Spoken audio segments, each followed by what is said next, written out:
मुख्य मैं समझता हूँ कि तीन ही है। आप जब सिटी मजिस्ट्रेट थे, आपके सामने ही कुशवाहा जी पहली चुनाव में लड़ रहे थे, आपके सामने ही। मैं नहीं चुनाव नहीं लड़ रहे थे। हाँ। मैं सिटी मजिस्ट्रेट बांदा था, बांदा के रहने वाले थे जी। ये छोटे टुटपुजिया से देता थे, कोई खास वो नहीं था। जैसे जाते हैं लोग कलेक्ट्रेट कचहरी उचहरी में काम कराते हैं, कुछ 1500 मिलता है। अब उसको क्या संज्ञा देते हैं आप खुद जानिए। तो ये उसी तरह के थे और बहन जी ने एक बार इनको टिकट दे दिया, एमएलए हो गए, मिनिस्टर बन गए, तो 5000 करोड़ रुपए का घोटाला कर दिया।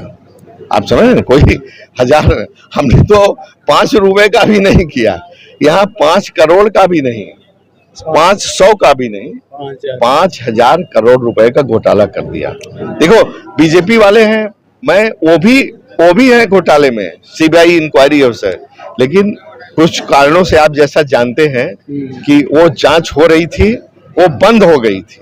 एकाक जांच में अपने प्रभाव से स्पीकर ने परमिशन, प्रोसिक्यूशन की परमिशन दिया, नहीं दिया, इसलिए नहीं हो पाई। और जब बीजेपी हटेगी कभी तो ये समझिएगा कि जरूर होगी। लोग कहते हैं कि आप कुशवाहा के भी बारे में बोलते हैं, अब लो आज हम ये भी बोल देते हैं, अब क्या करें, बोलना ही है, ठीक है ना।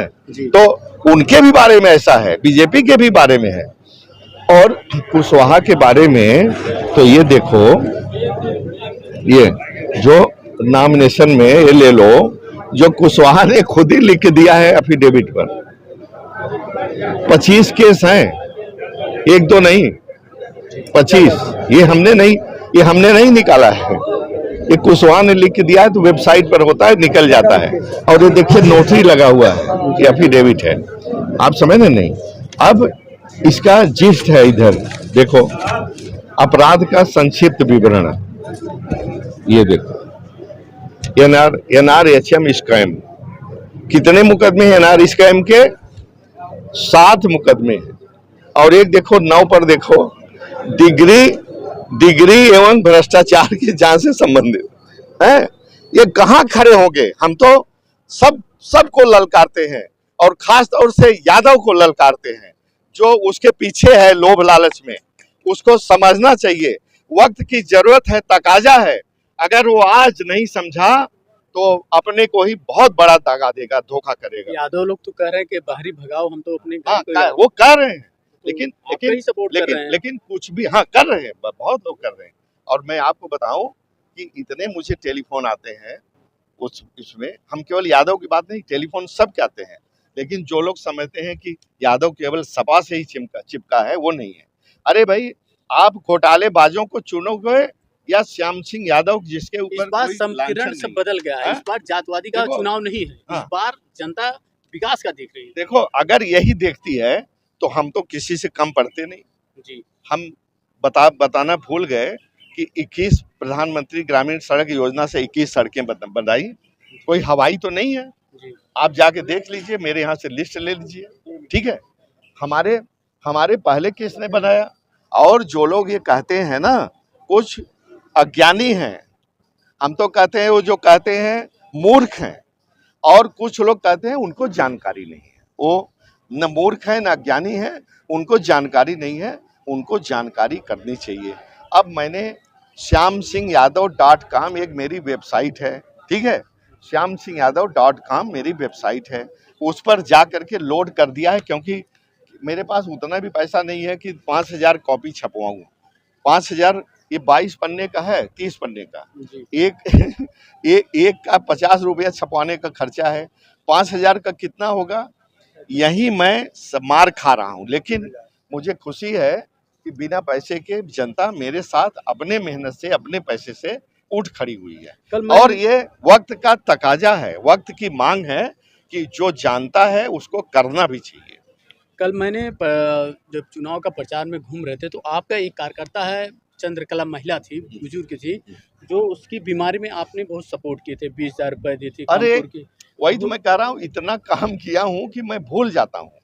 आप अभी जाने से पहले वो हमारे लिस्ट है, हमारे वो लगी है 175 लोगों को, जिनका वहाँ नाम है, पता है, उनका मोबाइल नंबर है और कितना पैसा दिया है। मेहरबानी करके एक फोटो ले लीजिए उसका। और दो चार को वेरीफाई कर लीजिएगा अगर हमारी बात वेरीफाई करने की जरूरत नहीं, कल लाइव चला रहे थे तब सामने महिला थी, प्रचार करती यहाँ से। तो 175 लोगों का मैंने इलाज कराया है रिलीफ फंड से। 175 जो भी गंभीर बीमारी वाला, कैंसर वाला आया, खर्चा बना के दिया, उसका मैंने रिलीफ फंड में लिखा और उसका पैसा आया, उतने लोगों का पैसा आया। तो वो भी किया है, लेकिन मैं भूल जाता हूँ बताना, कितना बताऊं। तो कुल मिला के यही कहना चाहता हूँ, फिर ठोक के कहता हूँ कि मैंने काम किया है, बहुत काम किया है। मेरे आदमियों को, मेरे हमदर्दों को लोगों के बीच में बताने की जरूरत है। shyamsingyadav.com पर मेरे काम को देखो और लोगों के बताओ। उनके मुंह पर जो कुछ लोग दुश्मनी बस करते हैं, कुछ लोग पार्टी लाइन पे करते हैं गिराने के लिए, आप समझ रहे जी हैं? जी। इसके बहुत कारण होते हैं, तो उनको जब एक बार बता देंगे तो उनका मुंह बंद हो जाएगा। इस बार चुनाव में क्या मुद्दा लेके आप जाएंगे जनता के बीच में? क्या वही कहेंगे? मुद्दा है जो विकास के मुद्दे हैं। जौनपुर शहर में सड़क की बहुत ही स्थितियां बहुत खराब हैं। हाँ, तो सड़क की स्थितियां खराब हैं, ये सरकार का खोखलापन है ना, उसके पास पैसा नहीं है ना, नहीं तो एक ही बार में बनवा नहीं देती। यहाँ पे जो कि मंत्री भी हैं भाजपा अब के, वो छोड़ दीजिए, मंत्री हैं क्या करते हैं, मंत्री तो मंत्री और कुछ करते नहीं है। उद्घाटन हम करेंगे और जाके बोर्ड, तो मंत्री को जब इतना ही ज्ञान नहीं है कि उद्घाटन शासनादेश में लिखा हुआ है कि उस रोड का उद्घाटन हमारी सड़क है, हम करेंगे, शासनादेश में निर्विवाद रूप से सांसद करेंगे। जब मंत्री को इतना ज्ञान नहीं है तो मैं क्या बताऊं उस मंत्री को। ऐसे ही सब मंत्री है, उनको कोई कानून का ज्ञान नहीं है, वो सब धींगा मुश्ती गुंडई दबंगई करते हैं क्योंकि शासन में है। अब हम क्या कर सकते हैं? हमने प्रेस कॉन्फ्रेंस करके बोला कि जो सांड मेरे खेत में घुसेगा उसको डंडा लेके मारूंगा। तो अब बोला, अब यही तो कर सकते हैं। हमने योगी को भी पत्र लिखा कि आपका मंत्री, आपका विधायक कानून नहीं जानता है, ऐसा करता है, क्या आपने सह दी है उनको? अगर सह नहीं दिया है तो उनसे पूछिए। आप समझ, पूरा योगी को लिखा है हमारा लेटर करना। ऐसा कोई निडर आदमी जी जी, जौनपुर की जनता जौनपुर में ने सबसे पढ़ा लिखा इस्मत प्रत्याशी कोई माना पढ़ा जाता, आप लिखा ही यहाँ हैं क्या इस वक्त होता है जानकारी हाँ, में। मैं इलाहाबाद यूनिवर्सिटी से बीएससी वही कह एमएससी रहे हैं। एलएलबी हूँ, अभी रजिस्टर्ड लॉयर हूँ। हमने अपना वो कराया सुप्रीम कोर्ट में, हाई कोर्ट में, और मैं उसमें किसी केस में अपीयर भी हुआ हूँ, समझ रहे हो? जी। तो अब इतना